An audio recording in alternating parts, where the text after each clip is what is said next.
Alright guys, as I'm sure you can see from what is on the screen, it is tier list time. It has been quite a minute since I've done one of these, and honestly the main reason was the meta hasn't changed enough for me to do one. However, I think there has been a few big shifts in the meta that actually kind of warrant me doing this. Not to say the same things are that are broken right now haven't broken for a while, but there is one in particular character that I want to talk about, and that will be Warlock. However, I'm not going to talk about it first. I'm going to go in order, try to go for the most broken to least broken, as I always do. And to start off with, for most broken, it is going to be the barbarian. It's really, hold on. Actually, we can. How do you make a new tier? How do I make a new one? Is it like a new? Wait, how do add a row above? Okay, cool, cool, cool. All right, there it is. Okay, Barbarian is in a tier of its own. I mean, it's just so insanely broken in this meta. And also, hold on, just disclaimer before I get to the end of the video and people don't hear it and they start commenting, well, this isn't good in solos. This is a trios tier list. I don't care about solos. I don't care about duos. I might mention them. I might even mention. Oh crap! Wait, wait. But you know what? Hold on. You know what? We're gonna delete D tier. How do I delete this tier?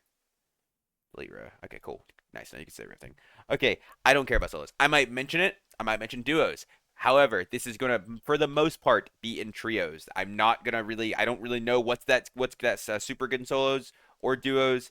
Trios. That is what I play. Even though I technically play everything, trios is mainly what I play. It's what I know the most about. Trios tier list. Barbarian in trios is completely broken, specifically inside of buff ball. Bard Wiz, Bard Cleric, Cleric Wiz, any of those combinations are insanely strong, and it makes the Barbarian just absolutely ridiculous. They're able to hit, 55% PDR, 60% MDR. Then they can use a shield, which further increases that. They have 200 health, 20%, 30% action speed, 95% plus movement speed. They have access to Savage Roar, War Cry, and Savage Roar. Pretty much they complete everything. They can do every single role. They're a support character with Savage Roar Warcry. They're a backline diver with Haste Invis, Allegro, Accelerando being put in. They're a frontliner. They pretty much can do every single job on a team. The only thing they can't do is heal their teammates. However, with that being said, this isn't anything new. Every plus all meta we've been in, we've seen that Barbarian is completely broken. But I don't really want to talk about it too much just because, like I said, anything I say, I've said 100 times before. Barbarian is really, really good. Really good. All right, followed up. I think the next best character is Warlock.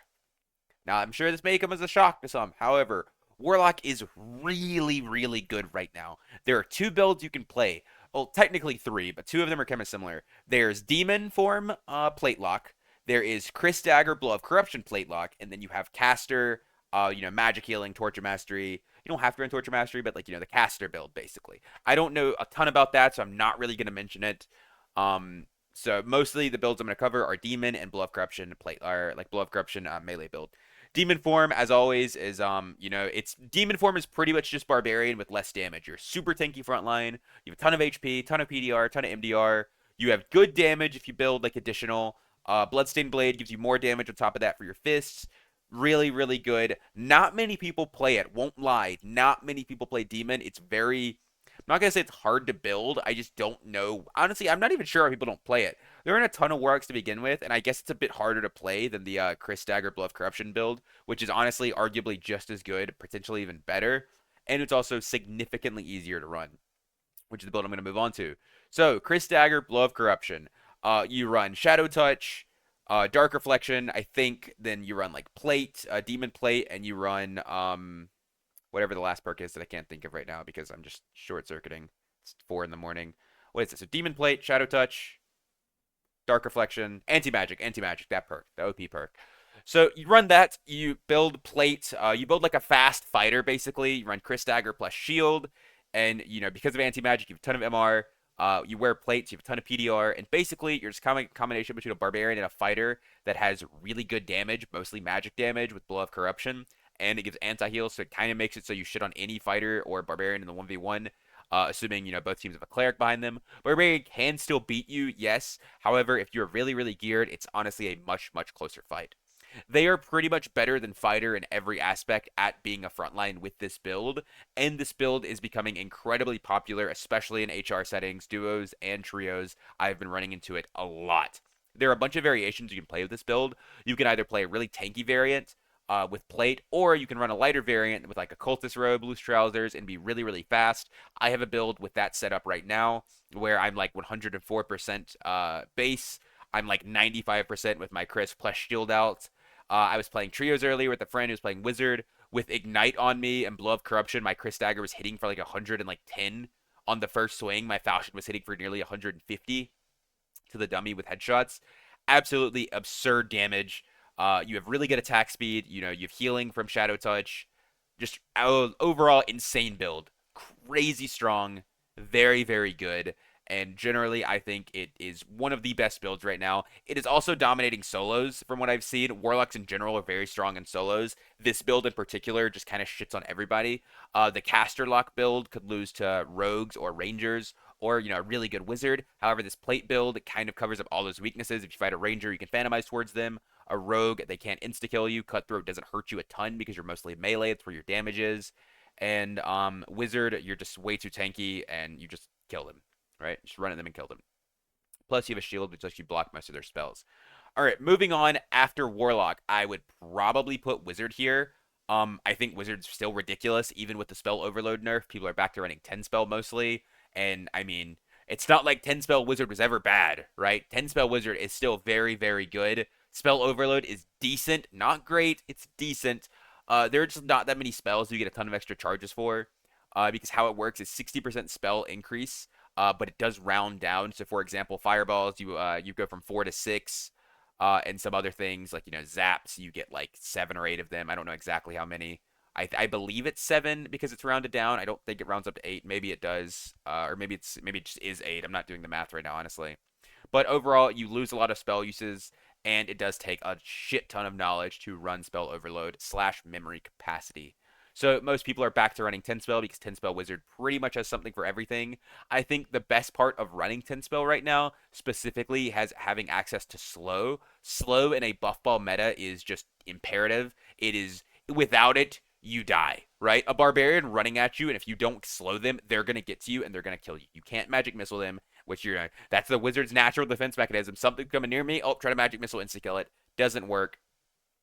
But if you have slow and the barbarian runs at you, you slow them. They cannot get on you. Overall, slow is just an insane spell, and running 10 spell allows you to run that along with some other things, like light orb, ignite, lightning strike, all these things you weren't going to run before because you only had 5 spells and you're running like mostly like haste, invis, fireball, ice bolt, zap. You're running all those. Didn't really have access to those. Plus, chain lightning's back. Although chain lightning has received a relatively large nerf, can no longer chain to bodies. You only have 2 uses. Those things in particular has made chain lightning much, much worse. However, it is still very good if you are able to land those chain lightnings in fights. One chain lightning can still half HP a team. No more, but you're just no more. There's no more chaining off a dead body and insta wiping teams from around a wall that they weren't even prepared for, or there was one dead mob in a doorway, so they couldn't push you because you would just chain lightning off the mob. But moving on, I think the next best character is the Cleric. Cleric, once just like Barbarian, not a lot to speak about here. Nothing much has changed. They did get overhealing, which is a very, very strong perk. It was nerfed a bit, but it is still good. 20% health shield is still pretty insane, even though it does decay. So really, it's only about like 15% or something. But still an insane thing. The main use of it is the fact that if you heal somebody in a fight, if they're, your heal normally, like let's say your heal, let's say they were 30% or they were like, they were missing 30% HP, you hit them with a big heal or a little heal, and it healed them for 50%, 20% of that healing was lost. However, you didn't want to like, hold the heal for them to take more damage, potentially die. Doesn't not the case anymore with overhealing. Now that 20% gets converted into a shield, so none of the healing is lost. Well, for the most part, none of it's lost. Very, very strong perk. However, overhealing does make them drop a perk, especially because they have faithfulness, which increases holy damage, the magic power bonus to holy spells like judgment and holy strike. So if they would run all these new perks, they have to drop something. Generally, they have been dropping requiem, so it makes their reses, if they res a teammate, they only spawn at 1 HP. Generally, this doesn't matter. However, combat reses are significantly harder to do now and way less likely to happen. Other than that, moving on. I'm kind of not sure where I want to put Bard yet. Bard has just received nerfs. However, I think the character's still very good. Uh, it's definitely fallen behind a bit because of the nerfs it has received, but I do think Bard is still very, very good. I think these four characters here, or these five characters here, not really, honestly, not even really gonna count Bard, but I think these four characters here, if you don't have at least some combination of, I mean, in these three in particular, Wiz, Cleric, Bard, I think no matter what your team is, you almost always gonna have at least one of these, ideally two. If you don't, you are kind of griefing. And then if you have these characters, these are the two best characters to pair with them. So that's kind of why I want to put Bard in S tier. Yes, we did get nerfs to the song. We got nerfs to whichever one it was, the movement speed one, and I believe the attack speed, the action speed one. But don't quote me on that. I don't really remember. But I know we got a big nerf to the movement speed one, and we got a nerf to Languar. So overall, double movement nerfs on Bard. They are not as fast. Their teammates aren't as fast, and they don't slow you as much. We also got a Rapier Mastery nerf recently, so Rapier does a little bit less damage, not a ton, just a tiny bit less. But bards are still incredibly strong once geared. They can literally get up to fighter level stats. I've seen bards run like 160 HP, 60% PDR while still being fast and having good damage. I mean, that can't be bad, right? Like there's just no way. Not while also providing your team utility in the songs, like Allegro, Accelerando, Rousing Rhythms, all of that. You have Din to check for rogues. And whatever else you perhaps running, Song of Shadow, and whatever other Bard songs. I don't honestly remember the names. But Bard is still a very good character. I think next after this is Fighter. I'd put Fighter A tier. Not because I don't think Fighter is bad. I think if you're good on Fighter and you have good gear, I think you can make Fighter work. However, I think you're at a significant disadvantage fighting all of these characters with gear. Specifically, Warlock. If you run into the Chris Dagger Warlock build or even Demon, this is the biggest counter to Fighter in the game. If you run into Blow of Corruption Warlock with the Chris Dagger Shield build or Demon, and they are equally as geared or slightly under geared or God forbid better geared, you cannot fight them. If you go near them, you will die and you will lose. It's not about just blocking Blow of Corruption. Even without it, they will beat you 1v1 and it won't particularly be close. It is unironically a worse matchup than Wizard or Barb or anything else. It's a worse matchup than Caster Warlock for Fighter. They will beat you and you cannot avoid it. And because that class is getting more popularity and that build's getting more popularity, it makes Fighter much, much worse in the meta because it's all of a sudden, okay, this is the character that is another frontline character that's gonna run at us that I can't fight. If you do get hit by Blow of Corruption, not only is it gonna do over half your health bar, your healing's cut by 70%, so you're pretty much useless for the next however long Blow of Corruption lasts, like 12 seconds, I think. But other than that, like I said, if you are good at Fighter, you can make this character work. Fighter is very versatile in the builds they can run. You can run full tank sets, you can run movement speed kits, you can run Slayer. While I think Slayer's bad in trios, tank and movement speed kits I think are still pretty good. You can dive Cleric, you can dive Wizards. You can usually beat Bards 1v1 and Barbs. You can kind of stall against for the most part if you know what you're doing with a shield. But other than that, Fighter doesn't really provide much in the meta right now that something else can. Warlock and Bard can both effectively frontline better while being more damage threats. Wizard, Bard provide better long range damage. Cleric provides healing.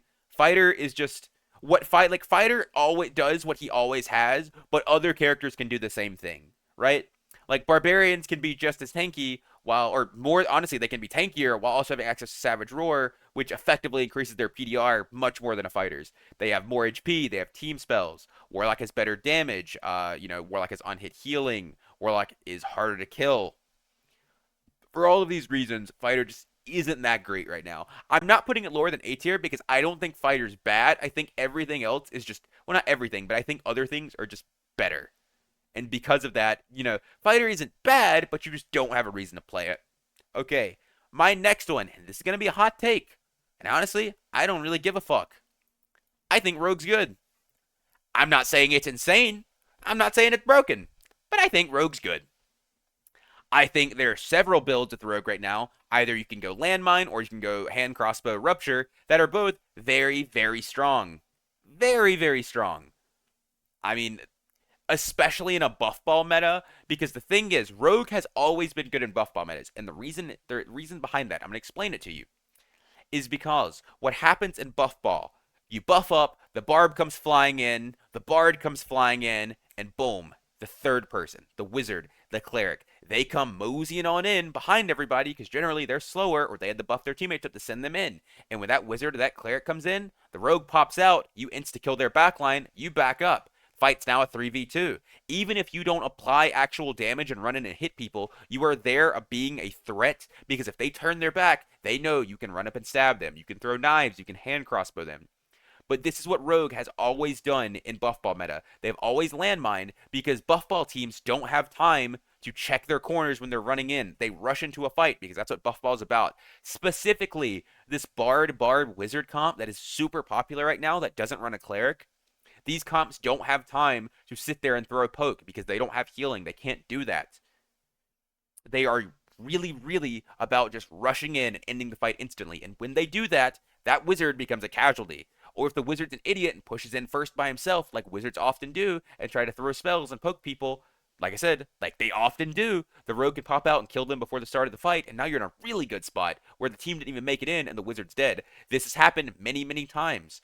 I literally, in a game I was in relatively recently, it was my team, then Rapose's team, and then Juye's team. Their wizard was getting damage off. He pushed forward. Repose landmined him. He died. Boom.